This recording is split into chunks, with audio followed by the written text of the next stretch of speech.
Member-elect Steve Sandell, thanks for joining us. My pleasure, thank you. I'll start here. You've led a very full life.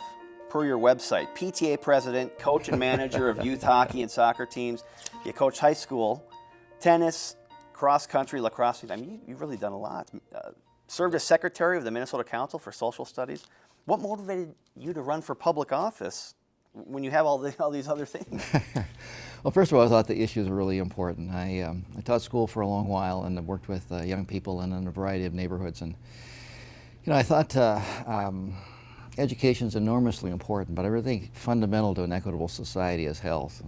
If a child doesn't get adequate prenatal care and postnatal care, good nutrition, strong, supportive, and secure family, by the time they get to grade school, they begin to be marginalized, and I think that that's unfortunate. I'm eager to have a society which offers opportunity to everybody, starts with strong health, dedication to a healthy society, and the education that all of us need to be independent and optimistic citizens. And tell us a little bit about your district, what areas you represent, and what kind of issues did you hear that were important to the people when you went door knocking? Yeah, 53B is almost all of Woodbury. The section in the northwest corner is in 53A, but I have probably 80% of the city. It's an affluent district. It's well educated. It's well planned. It's vibrant, optimistic, and I think ambitious.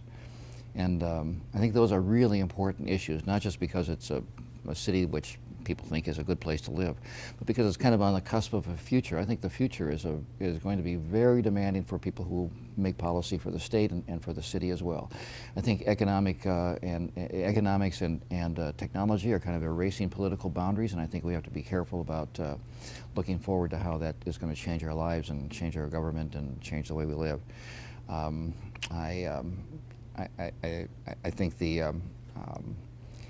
I think the population is looking forward to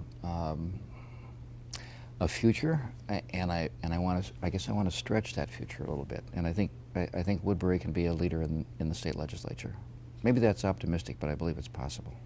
And reading a little bit about your background, I learned you kind of have a passion for history, specifically Minnesota history.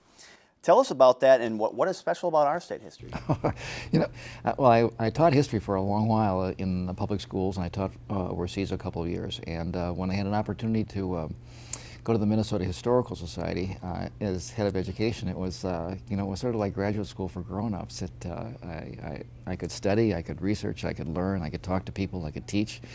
And one of my responsibilities was to write a history of the state for students. I worked with a colleague at the Historical Society, a woman named Rhoda Gilman, a brilliant economist and historian, and we worked together for 6 years on Northern Lights and published a book which I thought was really interesting. Actually, there were 2 volumes. Rhoda wrote a narrative of the state, sort of a chronological narrative, and I wrote a series of case studies about the way one goes about teaching history, when it goes about researching history, and the way you learn and write history.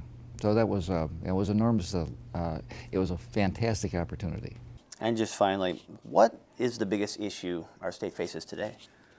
Fundamentally, I think is reducing the tension between political ideologies. When I knocked on doors during the campaign, I began by talking about health, education, about our environment, about encouraging opportunities for entrepreneurs, wages and good jobs, and smart growth in the city. But more and more important to everybody is the ability for legislators, for policymakers, for people within the state to get along together, to talk to each other, and negotiate, and look forward to a future that we can share together and believe in, and that will sustain us all.